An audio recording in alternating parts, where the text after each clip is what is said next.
একটা হচ্ছে ফিজিক্যালি আমি মারা গেছি, সেটার মানদণ্ড কি? হার্ট চলছে না চলছে না, পালস আছে না নাই।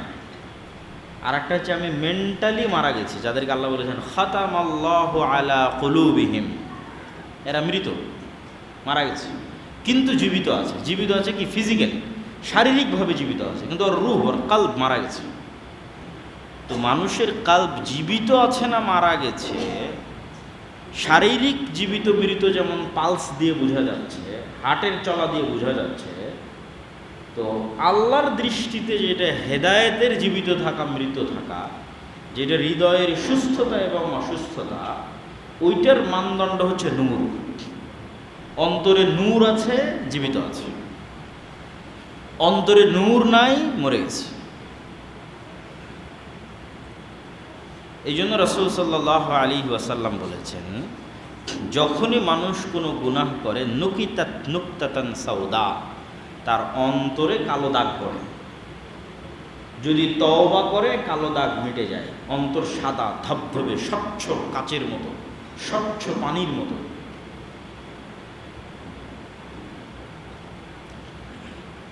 তো কালো দাগ পড়তে পড়তে পড়তে পড়তে পড়তে তওবা করে না, পড়তে পড়তে এমন হয়ে গেছে যে উল্টানো পাতিলের তলা যেমন কালো কুচকুচে, এরকম কালো কুচকুচে হয়ে গেছে।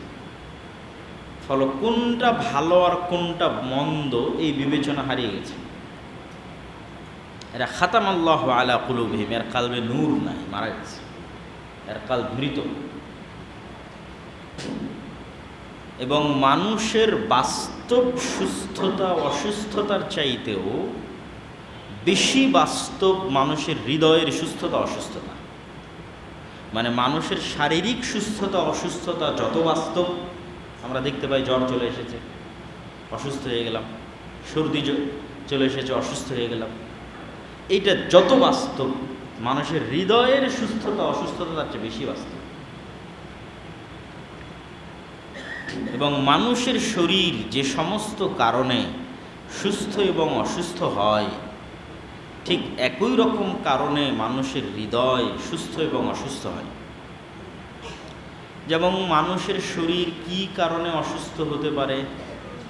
বাহির থেকে যদি ভাইরাস ঢুকে অসুস্থ হয়ে যাবে, যেমন করোনা ভাইরাস, তখন ডাক্তার কি দিবে? অ্যান্টিবায়োটিক, ভাইরাসটাকে, ব্যাকটেরিয়াটাকে মারার জন্য।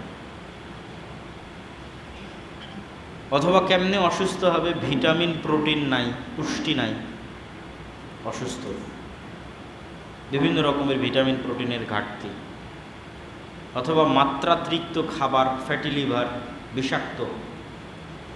ওই সেম জিনিসগুলো হৃদয়ের সাথে ঘটে।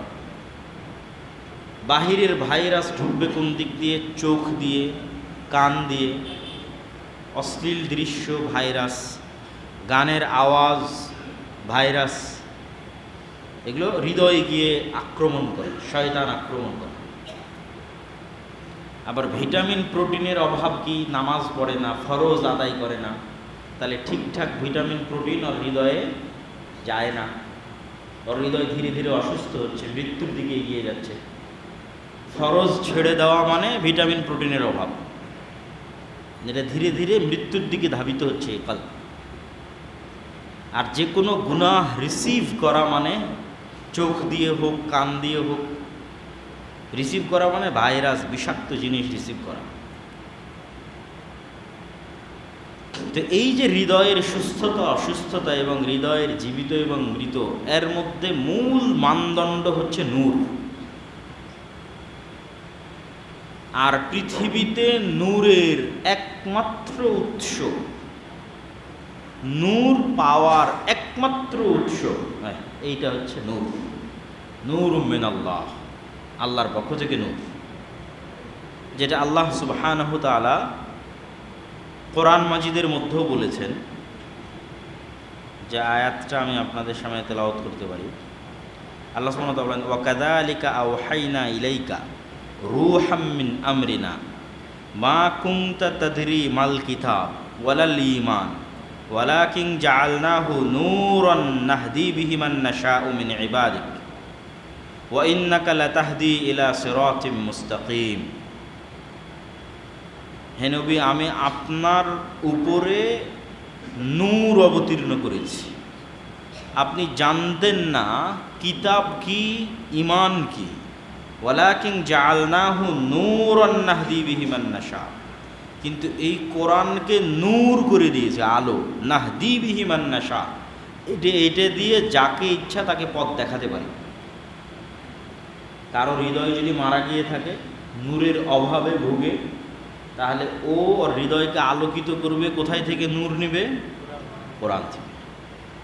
এটা কিয়ামত পর্যন্ত যুগ যুগান্তরে মানুষের অসুস্থ হৃদয়, মৃত হৃদয়, খাতামাল্লাহু আলা কুলুবিহিম, এই সমস্ত হৃদয়ে আলো তৈরি করার একমাত্র মাধ্যম কোরআন।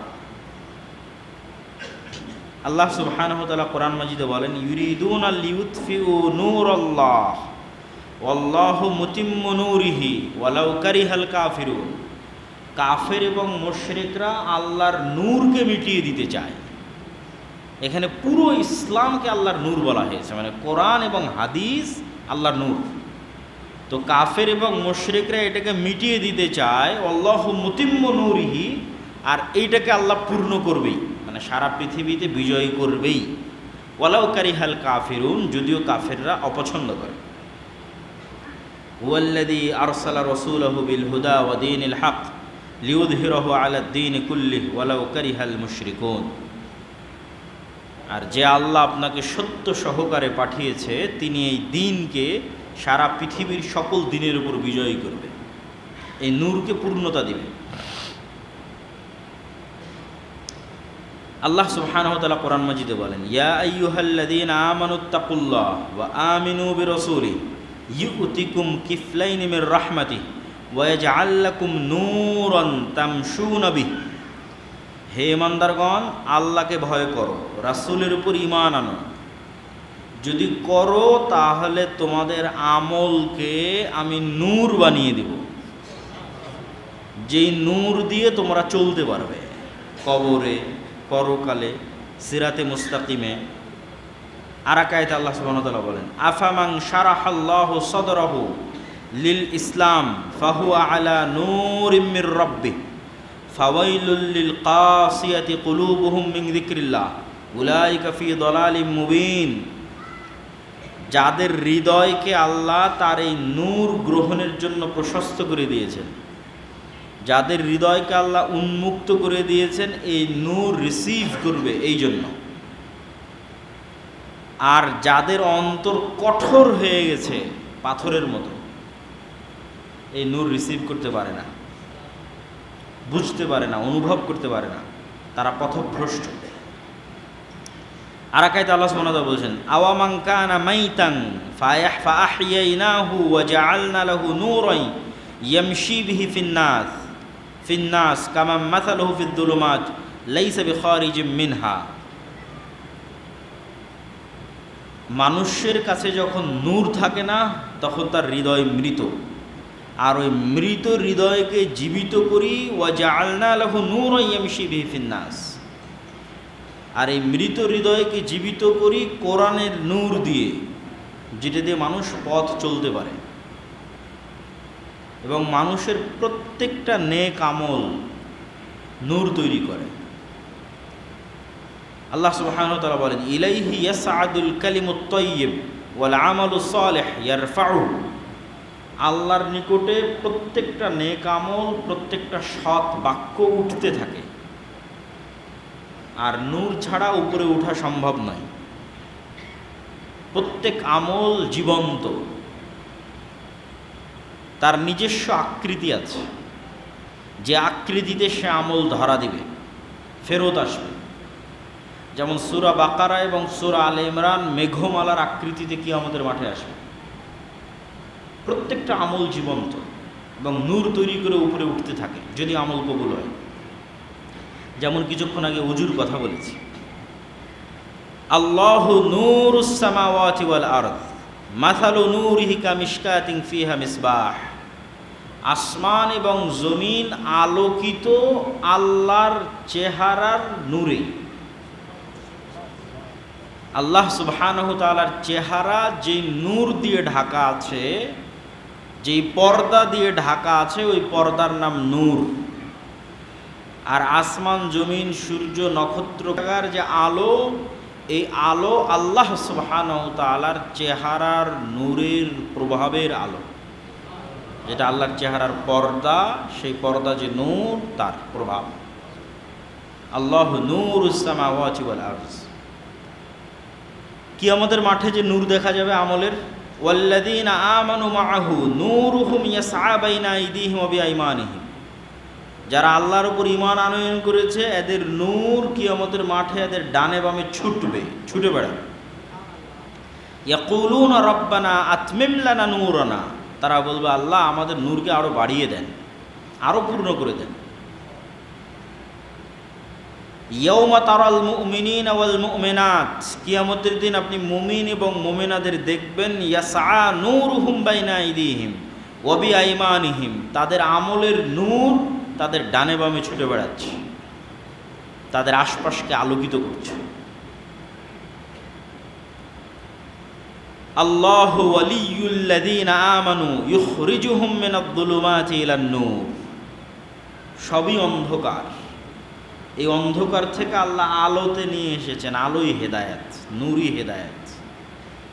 সেই নূরের আলোতে নিয়ে এসেছেন আল্লাহ সুবহানাহু ওয়া তাআলা তার দয়ায়। আর যারা ওই আলোতে আসতে পারেনি, কোরআনের এই হেদায়েতের নূর গ্রহণ করতে পারেনি, এরা অন্ধকারের মধ্যে আছে। নূর অদৃশ্য কিন্তু নূর বাস্তব। নূর অদৃশ্য হওয়ার পরও কেন বাস্তব? নূর মানে কিন্তু এই আলো নয় যে আলো আমরা চোখে দেখি, লাইটের আলো, সূর্যের আলো, এই আলো নয়। নূর এক ভিন্ন আলো, যা চোখে দেখা যায় না, বিশেষ আলো কিন্তু বাস্তব, সত্যি ফিজিক্যালি বাস্তবিকভাবে ঘটে, তৈরি হয়। এটা বোঝানোর জন্য কয়েকটা উদাহরণ না দিলে বোঝা যাবে না। যেমন আলোরও এমন কিছু ধরন আছে যে ধরনগুলো আমরা চোখে দেখি না। যখন এখান থেকে রিমোটটা দিয়ে আমি এসিটা বন্ধ করলাম, তখন রিমোটে এসি কেমনে বন্ধ হলো? রিমোট থেকে একটা আলো বের হয়ে গিয়ে এসিতে লেগেছে, আলোর সাথে আলোর মাধ্যমে কানেক্টেড হয়েছে, নাহলে ওই এসি বন্ধ হওয়া সম্ভব নয়। কোনো না কোনোভাবে তো কানেকশান আছে। ওই কানেকশানটা লাইট, আলো, ওই আলোটা আমরা দেখি না কিন্তু মেশিনে ধরা যায়। ওইটাকে ইংরেজিতে বলে ইনফ্রারেড লাইট, ইনফ্রারেড রে। ঠিক আমরা যখন এক্স-রে করতে যাই অথবা এমআরআই করি, ওই জায়গাগুলোতেও এক প্রকারের আলট্রাসাউন্ডও করি, এক প্রকারের আলো ইউজ হয়, যে আলো চোখে দেখা যায় না। তাহলে আলোর মধ্যে এমন ধরন আছে যে আলোকে আমরা চোখে দেখি না, অথচ আমরা কাজে লাগাচ্ছি। এই যে ক্যামেরাগুলোতে রেকর্ড হচ্ছে, আমরা মোবাইলে কথা বলতেছি, এই যে ডাটা ট্রান্সফার, এটা পুরোটাই আলোর টেকনোলজির উপর দাঁড়িয়ে আছে। আলোর যে তরঙ্গ, ওয়েভ, ওইটার মধ্যে দিয়ে ডাটা ট্রান্সফার হচ্ছে। আমার ছবি ভিডিও চলে যাচ্ছে, আমার কথাও চলে যাচ্ছে। এই জন্য আলোর গতিতে যাচ্ছে, এই জন্য আলোর খুব গতিশীল, এই জন্য আমি বলা মাত্রই বলতেছি এখন, অথচ এই আওয়াজটা গিয়ে আমেরিকাতে বাজতেছে। যে লাইভ দেখতেছে আমেরিকায় বসে, আমেরিকায় বাজতেছে না এই আওয়াজ, এটা গেল কীভাবে? ওই আলোর মধ্যে দিয়ে ডাটা ট্রান্সফার হয়ে গেছে, লাইটের মধ্যে দিয়ে। এটা আল্লাহ যেই দিন পৃথিবী সৃষ্টি করেছে ওই দিন থেকেই হয়, মানুষ জানতো না, মানুষ এটা বের করতে পারেনি। কোরআনে তো এর চেয়ে ব্যতিক্রম ঘটনার কথা আছে। আমরা তো এখন ডাটা ট্রান্সফার করতেছি, বস্তু না। মানে এখনকার বিজ্ঞান যেটার উপর দাঁড়িয়ে আছে সেটা কি? ডাটা ট্রান্সফার, আওয়াজ, সাউন্ড, ভিডিও, পিকচার ট্রান্সফার। কিন্তু বস্তু এটা এখন ইনস্ট্যান্ট এখান থেকে আমেরিকা চলে যাবে, এরকম কোনো টেকনোলজি আছে? নাই। কিন্তু পবিত্র কোরআনের মধ্যে সুলাইমান আলাইহিস সালাতু ওয়াস সালামের ঘটনায় কি আছে? বস্তু ট্রান্সফার, চোখের পলকে। যে আমি এখানে বসে আছি, আমাকে বিলকিসের সিংহাসন নিয়ে এসে দিতে হবে। ক্বালা ইফরিতুম মিনাল জিন, ইফরিত নামক একজন জিন বলল যে আপনি আপনার জায়গা থেকে, বসা থেকে উঠার পূর্বে নিয়ে আসবো। সুলাইমান আলাইহিস সালাম এটাতে রাজি হলেন না, এর চেয়ে দ্রুত লাগবে। তখন একজন ব্যক্তি আল্লাহ যাকে জ্ঞান দিয়েছিল কিতাবের, কোরআনের আয়াতের অনুবাদ করতেছে, একজন ব্যক্তি যাকে আল্লাহ কিতাবের জ্ঞান দিয়েছিল, সে বলল আপনার চোখের পলক পড়ার পূর্বে বিলকিসের সিংহাসন এখানে উপস্থিত হয়ে যাবে। তো ওখানে মুফাসসিরিনে কেরাম লিখেছে যে উনি বিশেষ কোনো জিকির জানতেন, ইসমে আজম অথবা আল্লাহর ওহী সুলাইমান আলাইহিস সালাতু ওয়াস সালামের মাধ্যমে বিশেষ কোনো জিকির জানতেন, যেটার মাধ্যমে এই জন্য এখনও বিজ্ঞান বলে যে পৃথিবীর সবচেয়ে পাওয়ারফুল টেকনোলজি হচ্ছে সাউন্ড টেকনোলজি, আওয়াজ দিয়ে কিছু করতে পারা। এই টেকনোলজি মানুষের হাতে নাই যে আমি আওয়াজ দিয়ে কিছু করে ফেলব, কিন্তু এটা সবচেয়ে পাওয়ারফুল। ওটা দিয়ে সম্ভব একটা বস্তুকে সেকেন্ডে ট্রান্সফার করা। তা আজ থেকে 100 বছর আগে মানুষের কাছে ডাটা ট্রান্সফার করা অসম্ভব ছিল, এখন তো হচ্ছে, সেকেন্ডে চলে যাচ্ছে। কিন্তু কোরআনে তার চাইতেও আগের অতি আজীব এবং আশ্চর্যজনক ঘটনা বর্ণনা করা আছে যে মানুষ তার জ্ঞান দিয়ে বিলকিসের সিংহাসনকে ট্রান্সফার করেছে সেকেন্ডে। তো সাউন্ড টেকনোলজির সাথে কানেক্টেড রেখে একটা কথা বলে আবার সামনের দিকে আগাই, যে আওয়াজ সবচেয়ে পাওয়ারফুল, এটা সত্য। এই জন্য আওয়াজ সবচেয়ে পাওয়ারফুল যে সবাই যে কমন জিনিসটা বুঝে সেটা হচ্ছে আওয়াজ। এই মাইকও যেটা বুঝে সেটা আওয়াজ, এই কাঠের চেয়ারও যেটা বুঝে সেটা আওয়াজ, এই দেওয়ালও যেটা বুঝে সেটা আওয়াজ। ইউসাব্বিহু লিল্লাহি মা ফিস সামাওয়াতি ওয়া মা ফিল আরদ, আসমান জমিন আর তার মধ্যে যা কিছু আছে সব আল্লাহর তাসবিহ পাঠ করতেছে। প্রত্যেকের তাসবিহ পাঠের আওয়াজ আছে, নিজস্ব আওয়াজ আছে, এবং প্রত্যেকেই নিজ নিজ সালাত জানে এবং নিজ নিজ তাসবিহ এবং জিকির জানে। তো আল্লাহ সুবহানাহু তাআলার যে সেন্ট্রাল কমান্ড, এইটাও আওয়াজ ভিত্তিক। আল্লাহ সুবহানাহু তাআলা যখন কোনো কিছু করতে চান, কুন ফায়াকুন, হও হয়ে যাও, হও বললেই হয়ে যায়। এবং আল্লাহ সুবহানাহু তাআলার নিজের কথা এবং নিজের আওয়াজ সবচেয়ে পাওয়ারফুল। এই জন্য উম্মতে মুহাম্মাদির মুআজিজা, যেটা আল্লাহ সুবহানাহু তাআলা করেছে, পার্মানেন্ট মুআজিজা, যেটা নবীর জীবিত থাকা এবং মৃত হওয়ার সাথে সম্পৃক্ত নয়। মুসা আলাইহিস সালাম চলে গেছে, মুসা আলাইহিস সালামের লাঠিও চলে গেছে। ঈসা আলাইহিস সালাম চলে গেছে, আকাশে উঠে গেছে, ঈসা আলাইহিস সালাম হাত দিলে মৃত জীবিত হয়ে যাবে, ওটাও আর নাই। কিন্তু মুহাম্মদ সাল্লাল্লাহু আলাইহি ওয়াসাল্লাম চলে গেলেও পবিত্র কোরআন আছে। আর পবিত্র কোরআন কালামুল্লাহ, আল্লাহর কথা, আর আল্লাহর কথার আওয়াজ আছে, সাউত। এই জন্য কোরআন সবচেয়ে পাওয়ারফুল, শক্তিশালী। এবং আল্লাহ সুবহানাহু ওয়া তাআলার জিকির সবচেয়ে পাওয়ারফুল এবং শক্তিশালী। তো আমরা যে জায়গায় ছিলাম, যেখান থেকে এই জায়গায় আসলাম, যে এমনও লাইট আছে যেই লাইট আমরা চোখে দেখি না, এতটুকু তো আমরা বুঝেছি।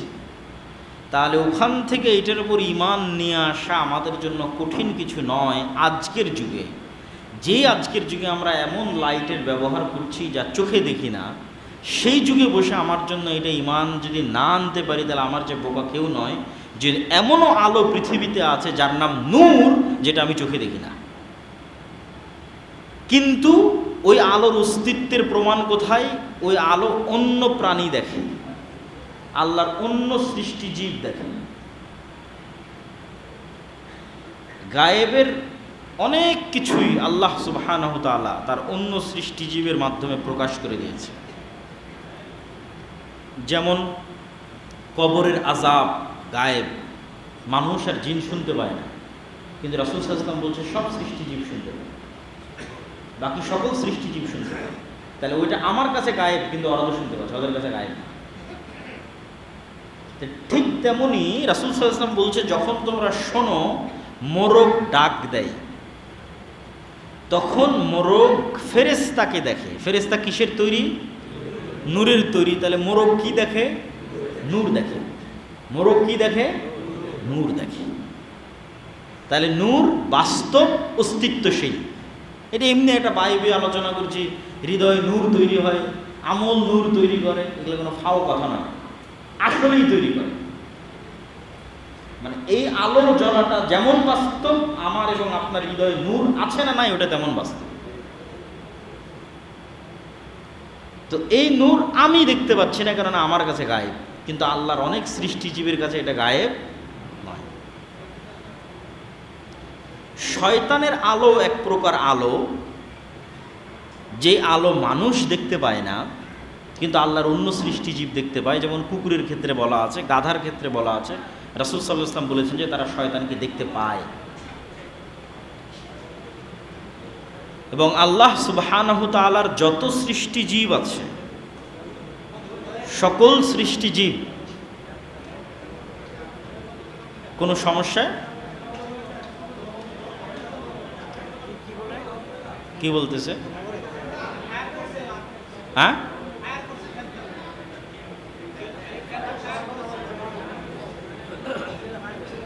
জি। তো আল্লাহ সুবহানাহু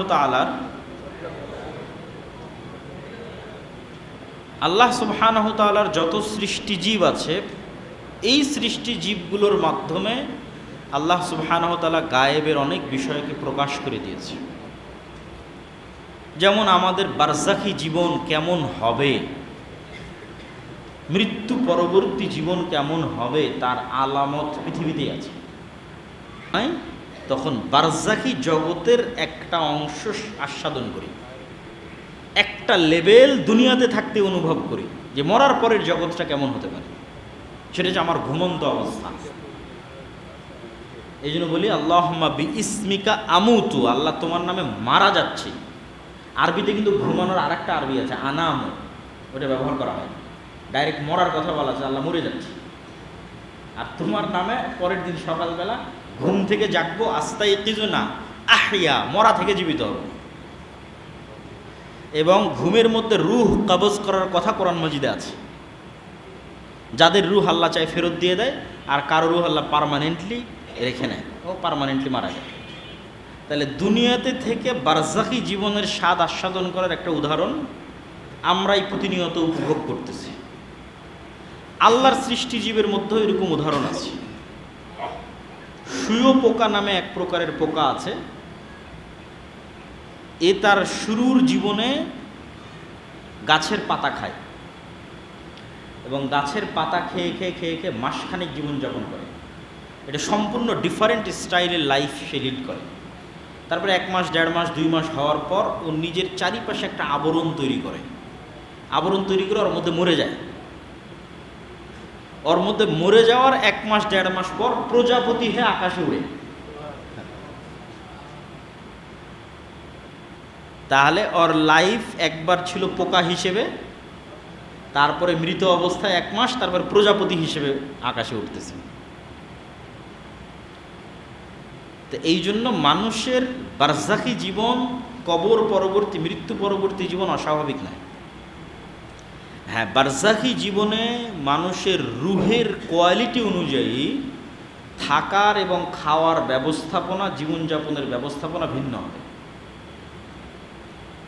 যেমন যে সমস্ত রূহ আল্লাহর রাস্তায় শহীদ হয়ে গেছে, এদের কোয়ালিটি কি হবে? এরা পাখি হিসেবে জান্নাতে উড়বে। ওদের বারজাখী জগতে জীবনযাপনের ধরন, এদের চাইতেও আপার কোয়ালিটির কিছু রূহ আল্লাহ সুবহানাহু ওয়া তাআলার আরশে লাইট, আলো হিসেবে ঝুলন্ত থাকবে। এদের চাইতেও আপার কোয়ালিটির রূহ হচ্ছে নবীদের রূহ, যারা দুনিয়াতে যেই মানের লাইফ জীবনযাপন করত, বারজাখে ওই মানেরই লাইফ জীবনযাপন করে। মুসা আলাইহিস সালাম তো মরে গেছে, কিন্তু মুহাম্মদ সাল্লাল্লাহু আলাইহি ওয়াসাল্লামের সাথে সাক্ষাৎ হয়েছে না, কথা হয়েছে না, বারজাখী জগতে, দুনিয়াতে নাই কিন্তু। তাহলে ওনার জীবনযাপনের যে ধরন, ওটা কাছাকাছি হুবহু দুনিয়ার মতো। আর স্বাভাবিক যাদের রূহ যদি কল্যাণকর বান্দা হয় তাহলে ইল্লিয়িন, আর যদি অকল্যাণকর বান্দা হয় তাহলে সিজ্জিন। আর এই সকল রূহ কিয়ামতের পরবর্তীতে পুনরুত্থান হবে। আর পুনরুত্থানের উপর বিশ্বাস স্থাপন করা ইসলামের এবং কোরআনের, পবিত্র কোরআনের যদি দুইটা মেসেজ সারমর্ম তৈরি করি, তাহলে একটা সারমর্ম হচ্ছে তাওহীদ, আর একটা সারমর্ম হচ্ছে পরকাল। সারা কোরআন মিলে আল্লাহ মানুষকে ঘুরিয়ে ফিরিয়ে এই গল্প, ওই ঘটনা, এই ফজিলত, ওই আমল, এই দাওয়াত সব মিলে কি বলতে চেয়েছে দুটো।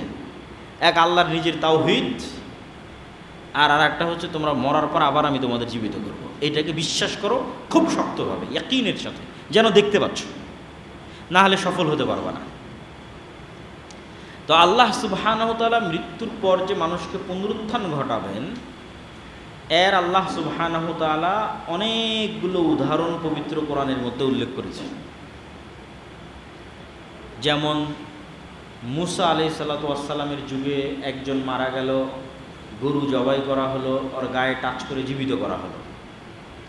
একজন নবী এক গ্রামের পাশ দিয়ে হেঁটে যাচ্ছিল, বললেন আল্লাহ এদেরকে আপনি কেমনে জীবিত করবেন? আল্লাহ তাকে 100 বছর মৃত অবস্থায় রাখলেন, তারপরে জীবিত করলেন। মুসা আলাইহিস সালামের সাথে 70 জন বানু ইসরাইলের লোক তুর পাহাড়ে গেছিল, আল্লাহকে দেখতে চেয়ে সব মরে গেছিল, আল্লাহ ওদেরকে আবার জীবিত করে দিয়েছিল।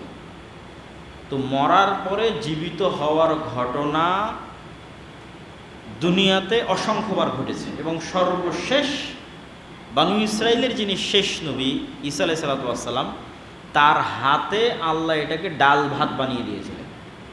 যে এটা অত কঠিন কোনো কাজ না, মরার পর মানুষকে জীবিত করা এটা আশ্চর্য কিছু নয়। এটা আমার নবী আমার অনুমতিতে, আমার মজেদায় সকাল সন্ধ্যা মানুষকে জীবিত করতেছে মরা থেকে। এবং মরা থেকে জীবিত হওয়া আশ্চর্য যে নয়, বাস্তব যে সত্য, তার দুটো উদাহরণ দিয়ে আমরা আবার আমাদের মূল বক্তব্যে ফিরে আসব। একটা উদাহরণ কি, আল্লাহ কোরআন মাজিদে বারবার মৃতকে জীবিত করার কথা বলতে গিয়ে বলেছেন, আমি মৃত মাটিকে বৃষ্টি দিয়ে জীবিত করি, আমি মৃত বীজ থেকে বৃষ্টির মাধ্যমে গাছ বের করি। এখন আপনি চিন্তা করেন, একটা আমের গাছ যতটা জীবিত, মানুষ তার চেয়ে বেশি জীবিত না কম জীবিত? বেশি জীবিত। আমের গাছ তো হাঁটতে পারে না, চলতে পারে না, মানুষ তো হাঁটছে, আমের গাছ তো কথা বলতে পারে না, মানুষ তো কথা বলতেছে। তাহলে জীবনের আলামত আমের মধ্যে বেশি আছে না মানুষের মধ্যে বেশি আছে? মানুষের মধ্যে বেশি আছে। এবার ওই আমের গাছ থেকে যে আম তৈরি হলো, ওই আমের যে বিচি, ও বেশি জীবিত না মানুষের যে মেরুদণ্ড এ বেশি জীবিত? মানুষের মেরুদণ্ড বেশি জীবিত। কেন? এটা জীবিত মানুষের মেরুদণ্ড, যে লাইফ পৃথিবীতে চলাফেরা করতেছে, কথা বলতেছে, যার জ্ঞান আছে, আরও তো একটা স্থবির জড় পদার্থ।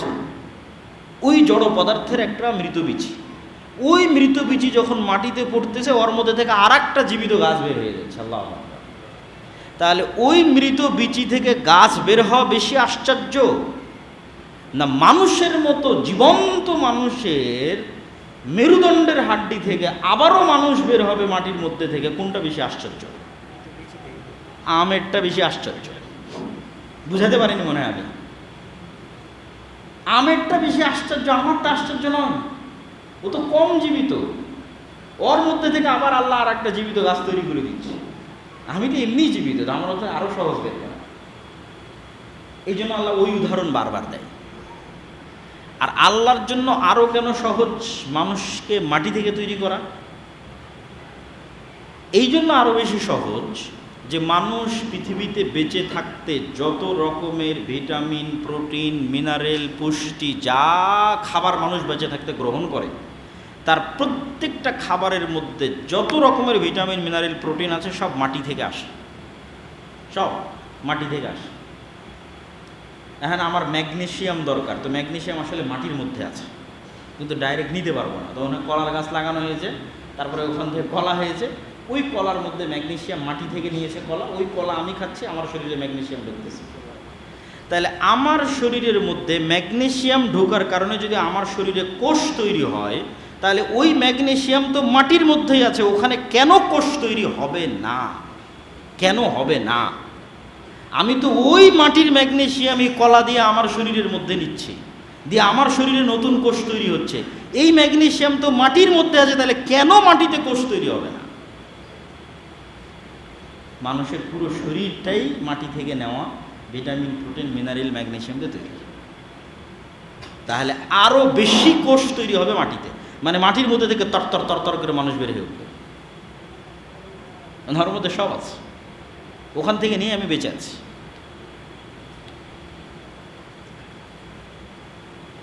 তা আমরা যে আলোচনায় ছিলাম, যে আলোচনা থেকে আলোচনায় আসলাম, যে নূর সত্য এবং নূর বাস্তব, যদিও আমরা আমাদের এই সচক্ষে দেখতে না পাই, কিন্তু এটার উপর ঈমান রাখতে হবে। আর এই নূরের পৃথিবীতে, বর্তমান পৃথিবীতে একমাত্র উৎস কি? একমাত্র উৎস হচ্ছে কোরআন, কোরআন হাদিস। তো আজকে আমাদের বক্তব্যের মূল বিষয়বস্তু ছিল কোরআনের তাৎপর্য এবং গুরুত্ব। তার একটা মোটামুটি ধারণা আপনাদের কাছে দেওয়ার চেষ্টা করলাম। এখন এই কোরআন উম্মতে মুহাম্মাদিকে দেওয়া হয়েছে এবং এই কোরআনের সাথে উম্মতে মুহাম্মাদির ভাগ্য নির্ধারণ করে দেওয়া হয়েছে। ইন্নাল্লাহা ইয়ারফাউ বিহাদাল কিতাবি আকওয়ামান ওয়া ইয়াদউ বিহি আখারিন। এই কিতাবের গুরুত্ব এবং মর্যাদা আমার এবং আপনার কাছে যা হবে, আমার এবং আপনার জাতিগত ভাগ্য তাই নির্ধারিত হবে পৃথিবীতে। এই কোরআন যদি আমার কাছে অবমূল্যায়িত হয়, তাহলে আমরা সারা পৃথিবীতে অবমূল্যায়িত হব। আপনি আমাদের ভাগ্য বুঝতে পারবেন কোরআনের মূল্য দেখে, অথবা আমাদের অবস্থা দেখে বুঝতে পারবেন আমাদের কাছে কোরআনের মূল্য। তথা রোহিঙ্গাদের গুরুত্ব মায়ানমারের কাছে যা, গাজার ফিলিস্তিনের মানুষের গুরুত্ব ইসরায়েলের কাছে তা, এইটা আসলে কোরআনের গুরুত্ব মুসলমানের কাছে। কোরআনের গুরুত্ব ওই জায়গায় চলে গেছে, এই জন্য জাতিগতভাবে আমার গুরুত্ব ওই জায়গায় চলে গেছে। এবং এইটার বাস্তব উদাহরণ যদি দেখতে চান, তাহলে এই যে রানিং যে বিশ্বকাপ চলতেছে এটার মধ্যে দেখতে পাবেন। আল্লাহ সুবহানাহু ওয়া তাআলা কোরআন মাজিদের একটা আয়াতে বলতেছেন, সূরা বাকারার মধ্যে, ওয়া মিনান নাসি মান ইয়াত্তাখিযু মিন দুনিল্লাহি আনদাদা ইউহিব্বুনাহুম কাহুব্বিল্লাহ। মানুষের মধ্যে এমনও কিছু মানুষ আছে যারা অন্য আর এক মানুষকে এইভাবে ভালোবাসে যেইভাবে আল্লাহকে ভালোবাসা উচিত। মানুষের মধ্যে এমনও মানুষ আছে যারা অন্য মানুষকে ওইভাবে ভালোবাসে যেভাবে কাকে ভালোবাসা উচিত? আল্লাহকে ভালোবাসে। ওয়াল্লাযীনা আমানু আশাদ্দু হুব্বান লিল্লাহ। তবে যাদের অন্তরে ঈমানের নূর আছে, এরা সবচেয়ে বেশি ভালোবাসে কাকে? আল্লাহ সুবহানাহু ওয়া তাআলা। ওয়ালাউ ইয়ারাল্লাযীনা যালামু ইয ইয়ারাউনাল আযাবা আন্নাল কুওয়াতা লিল্লাহি জামিআ। আওয়াজ বেশি হয়ে গেল, তো এখানে কষ্ট হবে তো শুনতে। আন্নাল কুওয়াতা লিল্লাহি জামিআ। যেই দিন জালেমরা যে সকল ক্ষমতার মালিক তো আল্লাহ, সকল ইজ্জতের মালিক তো আল্লাহ, যেদিন এই দৃশ্য প্রকাশ পেয়ে যাবে, এক নাম্বার। দুই নাম্বার আর কি প্রকাশ পাবে? ইজ তাবাররা আল্লাযীনা তুবিউ মিনাল্লাযীনা ইত্তাবাউ ওয়া রাআউল আযাবা ওয়া তাকাত্তাআত বিহিমুল আসবাব। এরা দুনিয়াতে যাদের ফ্যান ফলোয়ার ছিল, ওই সমস্ত ভাইরাল জনপ্রিয় ব্যক্তিত্ব, পার্সোনালিটিরা কিয়ামতের মাঠে এদের থেকে সম্পর্ক ছিন্ন করে দেবে। আমি তো চিনি না এরা কারা, আমি তো এদেরকে বলিনি আমার অনুসরণ করতে, কেন কিয়ামতের মাঠের ভয়াবহতায় এটা করবে। তাহলে দুটো জিনিস ঘটলো, এক, কিয়ামতে দেখতেছে সব শক্তি ক্ষমতা আল্লাহ। দুই নম্বর কি দেখতেছে? ও যার ভক্তি এবং শ্রদ্ধা করত, সে বলতেছে আমি তো চিনি না, তুমি কে?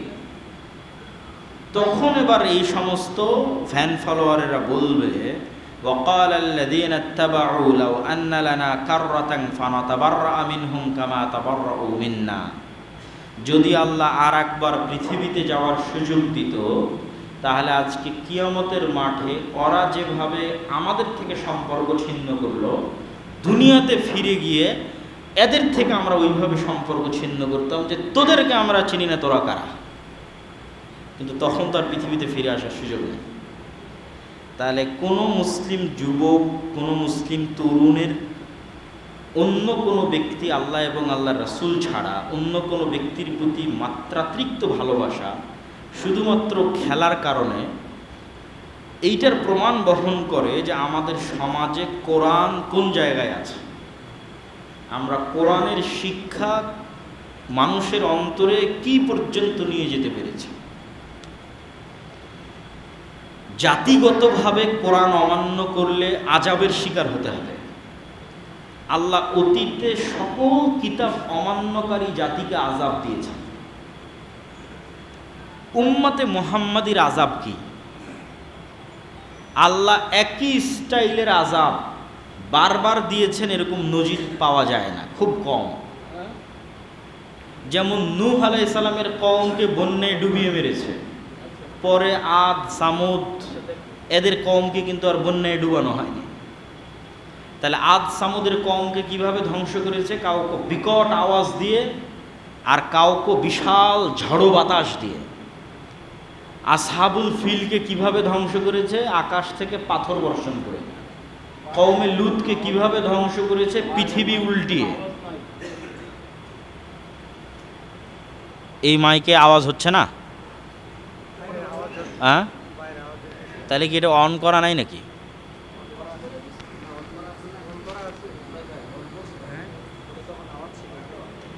আচ্ছা, তো তাহলে উম্মতে মুহাম্মাদের আযাব কি? বন্যা? উম্মতে মুহাম্মাদের আযাব কি? শহর উল্টে যাওয়া, ভূমিধস, ভূমিকম্প? না, উম্মতে মুহাম্মাদের আযাবের ধরন ভিন্ন। সেটা কি? সেটা যে উম্মতে মুহাম্মাদির উপর ভিন্ন জাতিকে চাপিয়ে দেওয়া হবে। ফিলিস্তিনে, মায়ানমারে, বাংলাদেশেও ঘটতে পারে, বাগদাদে হালাকুখা চেঙ্গিস খানের সময় ঘটেছিল, স্পেনে ঘটেছে। ভিন্ন জাতি ওদের উপর শাসক হয়ে যাবে এবং ওদেরকে কচুকাটা করবে। এইটা হলো উম্মতে মুহাম্মাদির কোরআন পরিত্যাগ করার শাস্তি, জাতিগত আযাব। উম্মতে মুহাম্মাদির জাতিগত আযাব বন্যা নয়, ভূমিকম্প নয়, ভূমিধস নয়, ঝড় নয়, বিকট আওয়াজ নয়। উম্মতে মুহাম্মাদির আযাব হচ্ছে ভিন্ন জাতি তাদেরকে শাসন করবে। তাহলে আল্লাহ সুবহানাহু ওয়া তাআলার আযাব থেকে বাঁচতে চাইলে, জান্নাতে যেতে চাইলে, নূর অর্জন করতে চাইলে আমাদের প্রথম রাস্তা হচ্ছে কোরআনের কাছে ফিরে আসা। এই জন্য আমি অনেক আগে, আজ থেকে 2-3 বছর আগে দাওয়াতি সফর শুরু করেছিলাম, ধারাবাহিক মসজিদ ভিত্তিক, একটা লক্ষ্য উদ্দেশ্য নিয়ে যে প্রত্যেক মসজিদে মক্তব থাকতে হবে। এবং বহু জায়গায় এরকম বক্তব্য দিয়েছি যে মসজিদের এসি বিক্রি করে হলেও মক্তবের শিক্ষক ভালো মানসম্মত বেতন দিয়ে রাখতে হবে। কেননা ইসলামের মূল নূর, যেটা দিয়ে ইসলাম টিকে থাকবে, এটা হচ্ছে কোরআন। এইটা যদি আমি মানুষকে না শিখাতে পারি, আর মসজিদ যদি স্বর্ণ দিয়েও তৈরি করি, একদিন এই মসজিদে মুসল্লি হারিয়ে যাবে।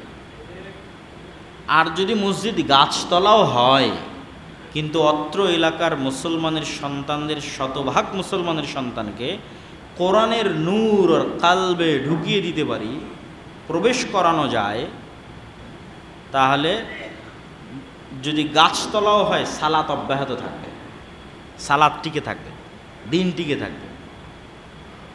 এই জন্য মূল মাকসাদ এবং সর্বোচ্চ গুরুত্ব দেওয়া উচিত মসজিদগুলোকে শিক্ষার উপর।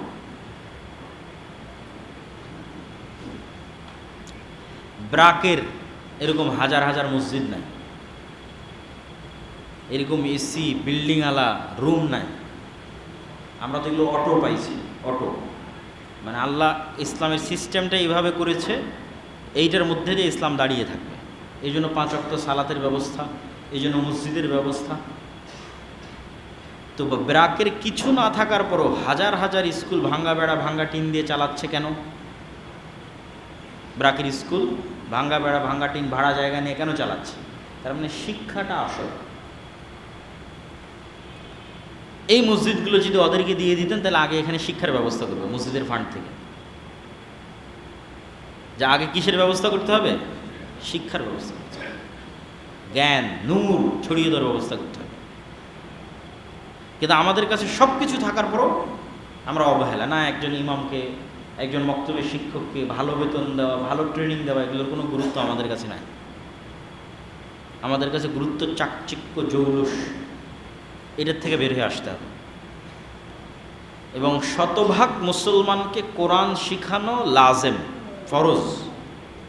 শাইখুল ইসলাম ইবনে তাইমিয়া রাহিমাহুল্লাহর মত অনুযায়ী কোরআন বুঝতে পারবে, কোরআন পড়ে এই রকম জ্ঞান অর্জন করা প্রত্যেক মুসলমানের উপর ফরজ। মানে অনুবাদ ছাড়া ডাইরেক্ট কোরআন পড়ে ও সরাসরি বুঝতে পারবে আল্লাহ কি বলছেন, এতটুকু আরবি জানা প্রত্যেক মুসলমানের জন্য ফরজ। এটা শাইখুল ইসলাম ইবনে তাইমিয়া রাহিমাহুল্লাহর ফতোয়া। আমরা এই ফতোয়ার সাথে দ্বিমত করতে পারি, একমত করতে পারি, কিন্তু ফতোয়াটা উল্লেখ করলাম কেন? কোরআন জানার গুরুত্ব বুঝাতে গিয়ে। কোরআন থেকে ডিসকানেক্টেড হয়ে জাতি রাস্তা পাবে না, সম্ভব নয়। তো কিভাবে আমাদের সমাজে কোরআনের শিক্ষা ছড়িয়ে দেওয়া যায়, শতভাগ মুসলমানের সন্তানকে কোরআন শিখানো যায়, মসজিদগুলোর মূল কাজ শিক্ষার আয়োজন হোক, এটা কেমনে করা যায়, এটা আমি মনে করি যে আমাদের সকলের, যেহেতু আজকে আপনাদের এই মসজিদে এসেছি, আমি আমার বক্তব্যে এটাই উদাত্ত আহ্বান জানাবো যে আপনারা মসজিদে শিক্ষার প্রতি সবচেয়ে গুরুত্ব দেন। হয়তো থাকতে পারে আরও ভালো করার চেষ্টা করেন, পুরস্কারের আয়োজন করেন, প্রতিযোগিতার আয়োজন করেন, যেন এই এলাকার একজন মুসলমানের সন্তান এমন না থাকে যে কোরআন জানে না। এটা মসজিদেরই দায়িত্ব, এটার কেউ করে দেবে না। আর মসজিদ চাইলে এটা পারবে। এই জন্য মসজিদ ভিত্তিক মক্তব বিপ্লব সৃষ্টি করার পূর্ব শর্ত। যেমন আজকের বক্তব্যের একটা পয়েন্ট ছিল পরকালের উপর বিশ্বাস। তো যতক্ষণ পরকালের উপর ইয়াকিন না হবে ততক্ষণ মানুষ দুনিয়ার প্রতি মায়া ছাড়তে পারবে না। আসহাবুল উখদুদের ঘটনা বলতে গিয়ে আল্লাহ বলছেন, কুতিলা আসহাবুল উখদুদ, যে সামনে জ্বলন্ত আগুন, তাদের সামনে দুইটা চয়েস, হয় আগুনে ঢুকে যাও ঈমান রাখতে চাইলে, অথবা আগুন থেকে মুক্ত হয়ে বাড়িতে যেতে পারো যদি ঈমান পরিত্যাগ করো। তাহলে আগুনে যদি প্রবেশ করতে চায় ঈমান রেখে, তো তারা সবাই আগুনে প্রবেশ করলো ঈমান রেখে। তো কেমনে সম্ভব একটা মানুষ আগুনের মধ্যে ঢুকে যাচ্ছে অথচ তার বাড়ি, এসি, ফ্রিজ, সুন্দর থাকার ব্যবস্থা, অল এভরিথিং সব আছে, কিন্তু ফিরে আসতেছে না? এটা তখনই সম্ভব যখন ওই আগুনের মধ্যে ঢোকা তার কাছে মৃত্যু নয়, তার কাছে জান্নাতে যাওয়ার ওসিলা। চিন্তা চেঞ্জ করে দিবে কোরআন। কোরআন আপনার পৃথিবীকে দেখার চিন্তাকে পরিবর্তন করে দিবে, যে এটা মৃত্যু নয়, এটা কি আল্লাহর সাথে সাক্ষাতের ওসিলা। তো তখন তো আরো আগ্রহের সাথে ঢুকবে যে এটা আমার কোথায় যাওয়ার ওসিলা? জান্নাতে যাওয়ার ওসিলা, এটা মৃত্যু নয়। ওই লেভেলের ইয়াকিন তৈরি করা ছাড়া কোশ্চিনকালেও জাতির মুক্তি আগেও হয়নি, ভবিষ্যতেও হবে না। এবং ওই লেভেলের ইয়াকিন কোরআনের শিক্ষার মাধ্যমেই সম্ভব, কোরআনের জ্ঞান ছড়িয়ে দেওয়ার মাধ্যমেই সম্ভব। নূর তৈরি করা, হৃদয়কে জীবিত রাখা, হৃদয়কে মরতে না দেওয়া। এবং এই নূরের আরেকটা বিষয় বলে আজকের বক্তব্য শেষ করব, সেটা হচ্ছে আমাদের নফসে, আমাদের রুহে, আমাদের কালবে দুইটা শক্তিকে অ্যাক্সেস দেওয়া আছে। যেমন এখনই আমি ভাইয়ের থেকে ওয়াইফাই পাসওয়ার্ড নিয়ে ওনার মোবাইলের ইন্টারনেট আমি এখানে ইউজ করতেছি হটস্পট দিয়ে, অ্যাক্সেস, উনি আমাকে অ্যাক্সেস দিয়েছে। তো এটা তো একটা বায়বীয় অ্যাক্সেস, চোখে দেখা যায় না, কেমনে ওখান থেকে আমি এখানে নেট ইউজ করতেছি। এটা যদি বাস্তব হয় তাহলে নিশ্চিত বিশ্বাস রাখেন আপনার কালবে দুইটা শক্তির অ্যাক্সেস দেওয়া আছে, একটা ফেরেশতা আর একটা শয়তান। এরা কোনো প্রকার মেসেজ আদান প্রদান ছাড়া, ফোন দেওয়া ছাড়া, কানে কথা বলা ছাড়া সরাসরি অন্তরে মেসেজ দিতে পারে। ওই অ্যাক্সেস এদের আছে, ওই পাসওয়ার্ড, ওই ওয়াইফাই অ্যাক্সেস এদের আছে, ডাইরেক্ট অন্তরে মেসেজ দিয়ে দেবে। এই জন্য মানুষের অন্তরে প্রত্যেক যা মন্দ চিন্তা আসে শয়তানের মেসেজ, প্রত্যেক যা কল্যাণের চিন্তা আসে ফেরেশতার ইলহাম। তো এখানেও একটা কাজ আছে, কি সেই কাজ?